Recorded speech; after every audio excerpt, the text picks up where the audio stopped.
اب ذرا سی ٹیڑھی بات آ رہی ہے، یہ ہومو سیکسولیٹی، ہم جنس پرستی، اسے کوئی برا نام دینا نہیں کی طرح کہیں اونچی جگہ پر رکھ دیں گے کہ کیلیں اور کوے آئیں اور کھائیں۔ بہت کم لوگوں کو معلوم ہے کہ حضرت ابراہیم کی ایک تیسری وہی بدبخت گرفتار ہوا اور کیفر کردار کو پہنچا سوری پر چڑھا جسے چڑھنا ہی چاہیے تھا۔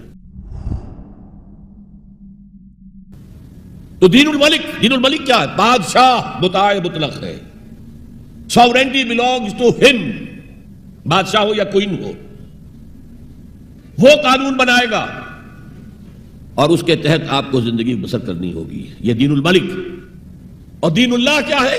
اللہ مطاع مطلق، اللہ ساورن، ان الحکم الا للہ لا یشرک فی حکمہ احدا، اس نے جو قانون دیا ہے اس کے تحت پوری زندگی، سیاسی نظام اسی کے تحت ہو، معاشی نظام اسی کے تحت ہو، کرمنل لا اس کے تحت ہو، سول لا اس کے تحت ہو، لا آف انہیریٹنس اس کے تحت ہو، قانون شہادت اس کے تحت ہو، سماجی نظام وہ بھی اللہ کے حکم کے مطابق ہو، تو وہ ہے دین اللہ، اللہ مطاع مطلق، اس کے قانون کے تحت پوری زندگی کا آ جانا۔ اذا جاء نصر اللہ والفتح ورأیت الناس يدخلون فی دین اللہ افواجا، جب اللہ کی مدد آ گئی اور فتح آ گئی، اور اے نبی آپ نے دیکھا کہ اب لوگ جوق در جوق آ رہے ہیں، فوج در فوج آ رہے ہیں، گروہ در گروہ آ رہے ہیں، قبیلوں کے وفد پر وفد چلے آ رہے ہیں اسلام لانے کے لیے، تو یہ کیفیت کیا تھی؟ دین اللہ میں داخل ہونے کا ان کا فیصلہ۔ اب ذرا سی ٹیڑھی بات آ رہی ہے، پوری دنیا میں دین جمہور، sovereignty of the people, not of God, sovereignty of the people، ہمارے نمائندے ہیں، ہم ووٹ دیں گے انہیں، وہ جائیں گے اسمبلی میں، جو چاہیں گے قانون بنائیں گے۔ وہ مرد کے ساتھ شادی کو اگر رجسٹر کرنا چاہیں، اجازت دینا چاہیں، لائسنس ایشو کر دیں گے، ایک مرد شوہر ہوگا، ایک دوسرا مرد بیوی ہوگا، legally they will be wife and husband۔ لیسبینز ہیں، عورتیں ہیں، آپس میں شادی کرنا چاہتی ہیں تو عورتیں ٹھیک ہے، لو بھائی کر دو، جاؤ۔ ہومو سیکسولیٹی جائز ہے بالکل، بلکہ اب تو سے کہا جا رہا ہے کہ یہ نارمل انکلینیشن مانی جانی چاہیے، ہومو سیکسولیٹی، ہم جنس پرستی، اسے کوئی برا نام دینا ہی نہیں چاہیے، اٹس اے نارمل ایٹیٹیوڈ۔ یہ ہے اس سوشل انجینئرنگ پروگرام کا معاملہ کہ جو ابھی چند سال پہلے جو یونائٹڈ نیشنز آرگنائزیشن کی جنرل اسمبلی نے جو سوشل انجینئرنگ پروگرام بنایا ہے نوع انسانی کے لیے، اس میں ہے۔ تو کیا مقصد تھا حضور کا؟ کہ آپ کو دی گئی کتاب نمبر 1 الہدیٰ، اور نمبر 2 دین حق، تاکہ دین کو غالب کرے۔ ایک پیارا سا خیال آیا ذہن میں، دیکھیے یہ آپ کا عام محاورہ ہے، ایک میان میں 2 تلواریں نہیں سما سکتی، ایک جگہ 2 دین نہیں ہو سکتے، مذہب 100 بھی ہو سکتے ہیں ایک جگہ پر، اس لیے کہ مذہب کو عام دنیا کیا مانتی ہے کہ مذہب کا تعلق صرف 3 چیزوں سے ہے۔ کچھ عقائد ہوں گے، ایک خدا کو ماننے والے، 100 خداؤں کو ماننے والے، کسی کو نہ ماننے والے، کچھ عبادات کی رسومات ہوں گی، نماز ہے، روزہ ہے، یا پوجا پاٹ ہے، یا گرو گرنتھ سنگھ کا وہ اکھنڈ پاٹ، یعنی پورا اس کی تلاوت مکمل، کوئی وقفہ ڈالے بغیر، جو چاہو کرو۔ سوشل کسٹمز ہوتے ہیں، بچہ پیدا ہوگا تو کیا کریں گے؟ عقیقہ کریں گے، بپتسمہ دیں گے، عیسائی بپتسمہ دیتے ہیں، بیپٹائز کرتے ہیں، ہم عقیقہ کرتے ہیں۔ پیدا ہوتے ہی دائیں کان میں اذان، بائیں میں اقامت کہتے ہیں۔ کوئی مر جائے گا تو کیا کریں گے؟ ڈیڈ باڈی کا جلائیں گے یا دفنائیں گے، یا پارسیوں کی طرح کہیں اونچی جگہ پر رکھ دیں گے کہ کیلیں اور کوے آئیں اور کھا جائیں، کم سے کم ان کی غذا کا تو کام چلے نا۔ زمین میں دبا دیں گے تو مٹی ہو کر مٹی میں مل جائے گا، کسی کے کام ہی نہیں آئے۔ بہرحال ان 3 چیزوں کے مجموعے کا نام ہے مذہب، جبکہ دین کے اندر 3 چیزیں مزید شامل ہو جاتی ہیں، سماجی نظام، معاشی نظام، سیاسی نظام۔ یہ 3 جمع 3 بن کر دین بنتا ہے، تو دین تو 2 نہیں ہو سکتے، جمہوریت اور آمریت تو ساتھ ساتھ نہیں ہو سکتے، کیپٹلزم اور کمیونزم تو ساتھ ساتھ نہیں ہو سکتے، ڈیموکریسی اور ملوکیت تو ساتھ ساتھ نہیں ہو سکتے۔ اس اعتبار سے ایک مغلوب ہوگا، ایک غالب ہوگا، مغلوب مذہب بن جائے گا اور غالب دین ہوگا۔ آج دین جمہور غالب ہے۔ اور جو اقبال کا شعر ہے بڑا پیارا، بندگی میں گھٹ کے رہ جاتی ہے ایک جوئے کباب، اور آزادی میں بہرے بے قراں ہے زندگی۔ اگر دین آزاد ہے، غالب ہے، چھایا ہوا ہے، تو وہ ہے اصل دین، ورنہ وہ سکڑ کر مذہب بن جائے گا۔ ہم 60 سال پہلے دین انگریز پر تھے، حاکم کون تھا؟ کوئی بادشاہ کو ملکہ بیٹھا ہوا یا بیٹھی ہوئی ہے انگلستان میں، وائس رائے یہاں ایک ہوتا تھا اس کا، لیکن وہ حاکم نہیں تھا، ساورن نہیں تھا، ساورنٹی ان کی تھی، اصل حکومت ان کی تھی، ہز میجسٹیز گورنمنٹ یا ہر میجسٹیز گورنمنٹ ان کی تھی حکومت. تو اس اعتبار سے دین کو غالب کرنا یہ بہت جان جوکھوں کا کام تھا، یہ نوٹ کر لیجئے آپ. دیکھیے تمام نبی اور رسول مبلغ بن کر آئے، داعی بن کر آئے، بشیر بن کر آئے، نذیر بن کر آئے، بشارت دینے والے کہ اللہ کے راستے پر آؤ گے فروح و ریحان و جنت نعیم، اور اگر انذار کرنے والے نذیر بن کر آئے، اگر غلط راستے پر جاؤ گے تو جہنم ہے. حضور بھی یا ایھا النبی انا ارسلناک شاہدا و مبشرا و نذیرا و داعیا الی اللہ باذنہ و سراجا منیرا، یہ جو 5 حیثیتیں ہیں یہ مشترک ہیں حضور میں اور تمام انبیاء میں. اگرچہ ہر حیثیت میں حضور کی اپنی شان ہے جس میں کوئی دوسرا نبی ان کے قریب نہیں آ سکے گا، لیکن نوٹ کیجئے یہ آیت جو میں اس وقت آپ کے سامنے رکھ رہا ہوں، جس کے لیے نصرت مطلوب تھی، آؤ میرا ہاتھ بٹاؤ،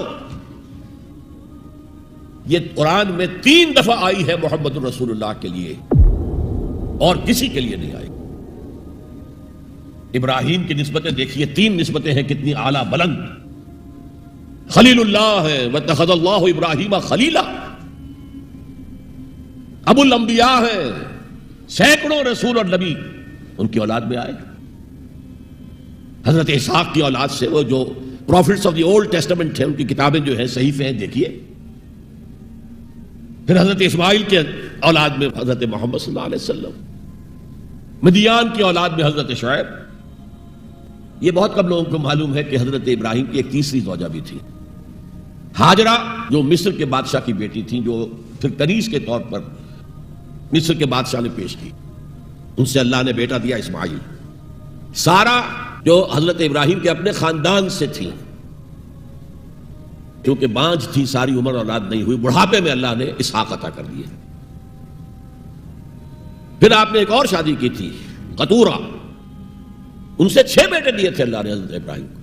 ان میں سے ایک مدین تھا جس سے قوم مدین بنی ہے، جس میں حضرت شعیب کو بھیجا گیا. باقیوں کی تاریخ ہمیں معلوم نہیں. حضرت اسحاق کے بھی 2 بیٹے تھے اور جڑواں تھے. ولادت جب ہوتی ہے جڑواں بچوں کی تو پہلے ایک پھر دوسرا آتا ہے نا، تو اس اعتبار سے اسے بڑا چھوٹا کہہ دیتے ہیں، چاہے تھوڑی سی دیر کا وقفہ ہو، لیکن وہ بڑا چھوٹا تو ہو گیا. تو بڑے تھے حضرت عیسو اور چھوٹے تھے حضرت یعقوب. اور یعقوب کو یعقوب کیوں کہ عقب سے بعد میں آنے والا، پیچھے آنے والا یعقوب عقب. ان کی اولاد میں کتنے نبی ہوئے ذرا سوچئے. تو پہلی نسبت اللہ کے خلیل، دوسری نسبت سینکڑوں نبیوں کے والد جد امجد، اور تیسری نسبت انی جاعلک للناس اماما، امامت الناس کے اوپر فائز کیے گئے. لیکن کیا آپ کے ذریعے سے کوئی نظام قائم ہوا، کوئی اسلامی ریاست قائم ہوئی؟ نہیں. کیا حضرت موسیٰ کے ذریعے سے ہوئی؟ حضرت موسیٰ وہ ہیں جن کا ذکر قرآن میں ہم کہیں گے، یہ اگرچہ نام لے کر حضور کا تذکرہ بہت کم ہوا ہے قرآن میں، زیادہ نہیں، لیکن ظاہر بات ہے قرآن مجید تو حضور کی سیرت ہی بن جاتی ہے ایک طرح سے. غزوہ انفال کیا ہے؟ سورت انفال غزوہ بدر کا چیپٹر ہے. آل عمران کی 60 آیات جو 120 سے 180 تک وہ کیا ہے؟ غزوہ احد ہے. تو حضور کا تو ذکر سب سے زیادہ ہے، لیکن حضور کے بعد سب سے زیادہ ذکر 555 آیات قرآن کی حضرت موسیٰ کے بارے میں ہے. 6,500 کل آیات ہیں، ان میں سے 555 1/13th part of Quran consists of تذکرہ of حضرت موسیٰ علیہ السلام. ان کے ذریعے حکومت قائم ہوئی. آ گئے تھے قریب 6 لاکھ بنی اسرائیل کو لے کر نکلے تھے مصر سے. ہجرت کے بعد آتا ہے قتال کا مرحلہ، جنگ کا مرحلہ، جیسے حضور کی سیرت مطہرہ میں ہجرت کے بعد غزوہ بدر، بلکہ اس سے پہلے 8 مہمیں جو آپ نے بھیجی وہ ایک علیحدہ ایشو ہے. وہاں ہجرت کے بعد جب جنگ کا مرحلہ آیا، پوری قوم نے کوڑا جواب دے دیا، فَذْهَبْ أَنْتَ وَرَبُّكَ فَقَاتِلَا إِنَّا هَاهُنَا قَاعِدُونَ. جاؤ موسیٰ تم اور تمہارا رب جاؤ، اور پہلے فلسطین میں جو آباد ہے انہیں نکال کے باہر کر دو، پھر ہم داخل ہوں گے، ورنہ ہم تو یہاں بیٹھے ہیں، زمین جنبت نہ جنبت گل محمد. اس پر وہ پروسیس وہیں رک گیا. جبکہ حضور کو اللہ نے وہ صحابہ دیے. غزوہ بدر سے پہلے ایک مشورہ کیا حضور نے صحابہ سے. دیکھو ایک لشکر آ رہا ہے جنوب سے، مکہ جنوب میں تھا مدینے سے، کیل کانٹے سے لیس ہے لشکر ہے بڑا. ایک قافلہ آ رہا ہے شمال سے جو ابو سفیان لے کر گئے تھے اور اب واپس آ رہے تھے، اور انہوں نے ایس او ایس کال بھیج دی تھی اپنے سے پہلے مکہ کے لوگوں کے لیے کہ بھائی میرے قافلے کو خطرہ ہے، محمد صلی اللہ علیہ وسلم کے آدمی شاید حملہ کر دیں ہم پر، لہذا مدد بھیجو. اب یہاں حضور پوچھتے ہیں کہ پہلے کدھر چلیں، قافلے کی طرف یا اس لشکر کی طرف؟ کچھ لوگ ظاہر بات ہے کہ مدینے کے تمام جو صاحب ایمان تھے مکے سے جو آئے تھے وہ بڑی بھٹیوں میں سے گزر کر آئے تھے، بڑی آزمائشوں میں سے گزر کر آئے تھے، بڑی سختیاں جھیل کر آئے تھے، لہذا وہ بہت گہرے تھے ایمان میں، بہت پختہ تھے. مدینے والوں کو تو ایسی کوئی قربانی دینی نہیں پڑی، پورا قبیلہ ایمان لے آیا، لہذا وہاں کچھ نہ کچھ کچے لوگ بھی تھے ہم جیسے.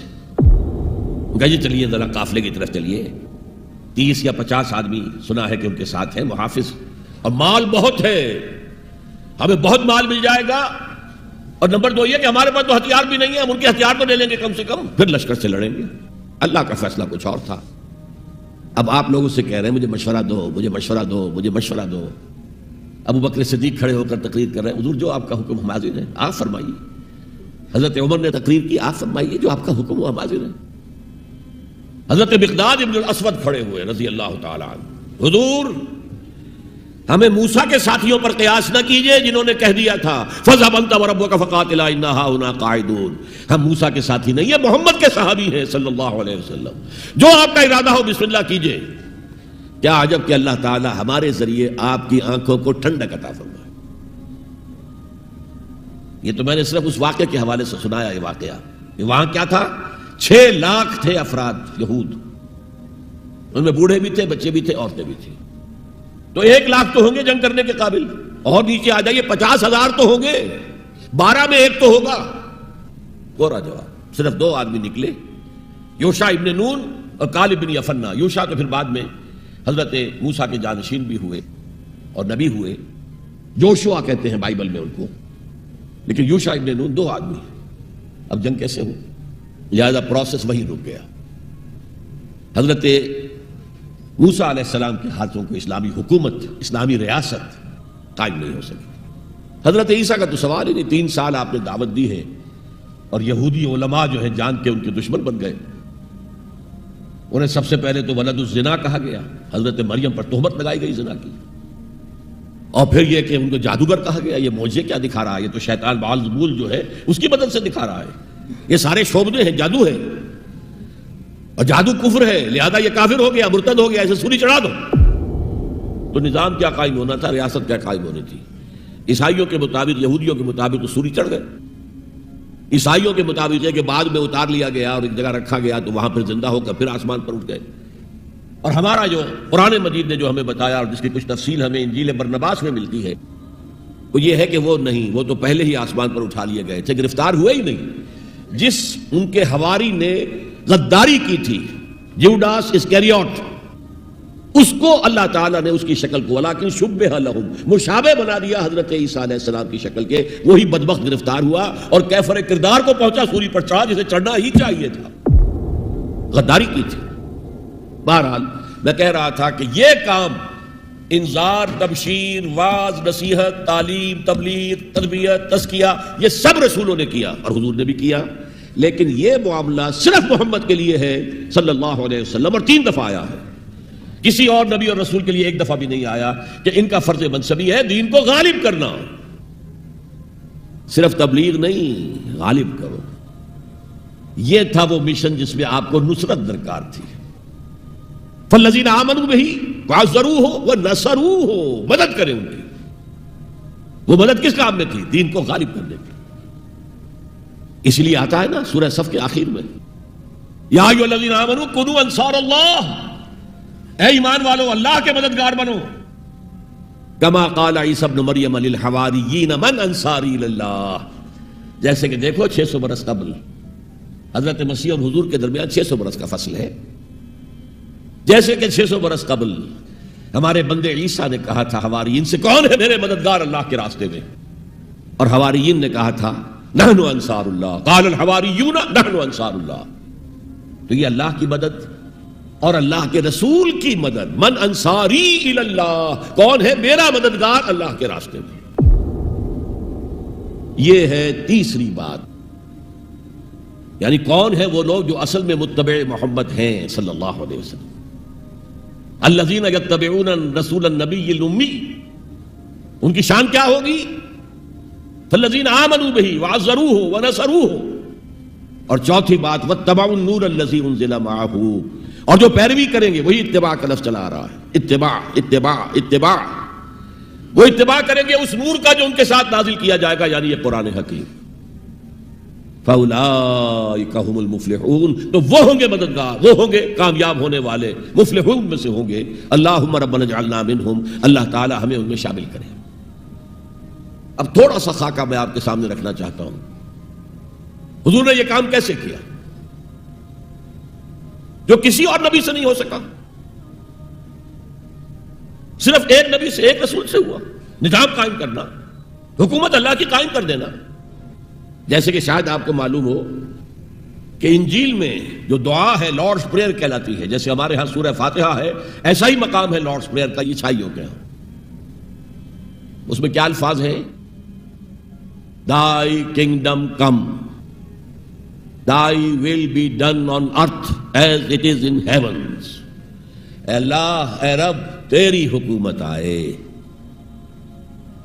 حکومت الہیہ قائم ہو جائے، تیری حکومت آئے. اسی کو حضرت مسیح کہتے رہے کنگڈم آف ہیون آن ارتھ، آسمانی بادشاہت زمین پر قائم ہو جائے. Thy kingdom come, Thy will be done on earth as it is in heavens. تیری مرضی جیسے آسمانوں میں پوری ہو رہی ہے، سارے سیارے، سارے ستارے، ساری گیلیکسیز، پوری کائنات جس طرح تیرے حکم کے پابند ہے، اے رب ایسے ہی تیری مرضی زمین پر بھی پوری ہو. یہ کام جو ہے بڑا جان جوکھوں کا کام ہے. تبلیغ میں، تعلیم میں محنت ہوتی ہے، مشقت ہوتی ہے، وقت لگتا ہے، اس میں کوئی شک نہیں. لیکن محض تبلیغ، محض تعلیم، محض تربیت، محض تزکیہ، یہ محمد رسول اللہ کا طریقہ نہیں ہے. برا نہ مانیے، میری بات پر غور کیجیے گا. محمد رسول اللہ کا طریقہ کیا تھا؟ دعوت دو قرآن کے ذریعے، انذار کرو قرآن کے ذریعے، بشارت دو قرآن کے ذریعے. فَإِنَّمَا يَسَّرْنَاهُ بِلِسَانِكَ لِتُبَشِّرَ بِهِ الْمُتَّقِينَ وَتُنذِرَ بِهِ قَوْمًا لُدًّا. اے نبی، ہم نے اس قرآن کو آپ کی زبان میں آسان کر دیا ہے. وَلَقَدْ يَسَّرْنَا الْقُرْآنَ لِلذِّكْرِ فَهَلْ مِن مُدَّكِرٍ. 4 دفعہ آیا ہے سورہ قمر میں. ہم نے قرآن کو نصیحت اخذ کرنے کے لیے بہت آسان کر دیا ہے. تو ہے کوئی جو نصیحت کا طالب ہو؟